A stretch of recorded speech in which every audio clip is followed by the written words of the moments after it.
വയലേലകളെ ചെമ്പട്ട് പുതപ്പിച്ച ഒരു കർഷകനുണ്ട് കണ്ണൂർ മാങ്ങാട്ടിടം കുറുമ്പക്കിൽ.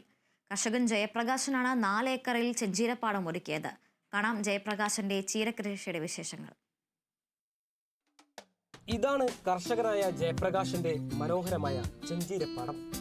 മനസ്സിനെയും ശരീരത്തെയും ഒരുപോലെ സമ്പുഷ്ടമാക്കുന്നതും പോഷക സമൃദ്ധവുമായ ചുവന്ന സുന്ദരി.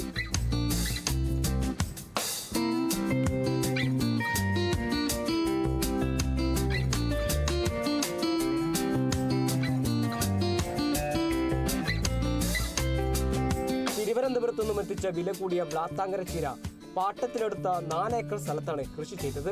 തികച്ചും ജൈവവളം ഉപയോഗിച്ചുള്ള കൃഷിരീതിയിൽ 100 മേനി വിളവെടുപ്പാണ് ലഭിക്കുന്നത്. ഫെബ്രുവരി ആദ്യവാരമിട്ട ചീരവിത്ത് 25 ദിവസം കൊണ്ടാണ് വിളവെടുപ്പിന് പാകമായത്. പ്രതിരോധശേഷിയുള്ള വിത്തായതിനാൽ തന്നെ കൂടുതൽ രോഗങ്ങൾ ചീരയെ ബാധിക്കാറില്ല. കൃഷി വകുപ്പിന്റെ വിപണന കേന്ദ്രങ്ങൾ, ആഴ്ചചന്തകൾ, മാർക്കറ്റിലെ കടകൾ എന്നിവയിലൂടെയാണ് ജയപ്രകാശൻ ചീര വിൽപ്പന നടത്താറ്. കൃഷിക്കുണ്ടാകുന്ന രോഗത്തിന് മാത്രമല്ല, കൃഷി നശിപ്പിക്കാനെത്തുന്ന വന്യമൃഗങ്ങളെ തുരത്താനുള്ള മാർഗവും ഈ കർഷകന്റെ കയ്യിലുണ്ട്. നമ്മൾ ചില പുസ്തകത്തിൽ ചില മറ്റെന്ന് പറഞ്ഞാൽ ഈ ചീര കൃഷിനെ നമുക്ക് ഒരു വിളവെടുപ്പേ കഴിയും.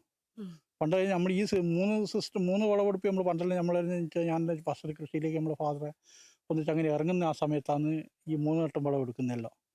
അപ്പോൾ ഇപ്പോൾ കുറേയൊക്കെ ഈ പുള്ളിക്കുത്തിൻ്റെ പ്രശ്നം വന്നതിന് ശേഷമാണ് നമുക്കത് ഒറ്റ വിളവെടുപ്പ്. അപ്പോൾ ഇപ്പോൾ എന്ന് പറഞ്ഞാൽ നമുക്ക് ഏകദേശം ഈ 1ാമത്തെ വിളവെടുപ്പിൽ ഇതിൻ്റെ അകത്ത് നമുക്ക് ഉണ്ടാകുന്ന നമ്മൾ അതിൻ്റെ അകത്ത് മുടക്ക് മുതൽ ഏകദേശം തിരിച്ചു കിട്ടും. പിന്നത്തെ വരുന്ന 2 വിളവെടുപ്പ് നമുക്ക് ബോണസാണ്. റിസ്ക് ഉണ്ട്.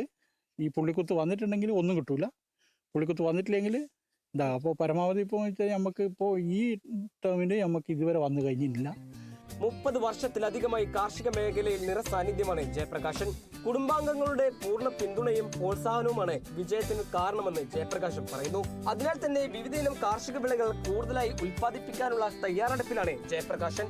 Kerala vision news, Kannur.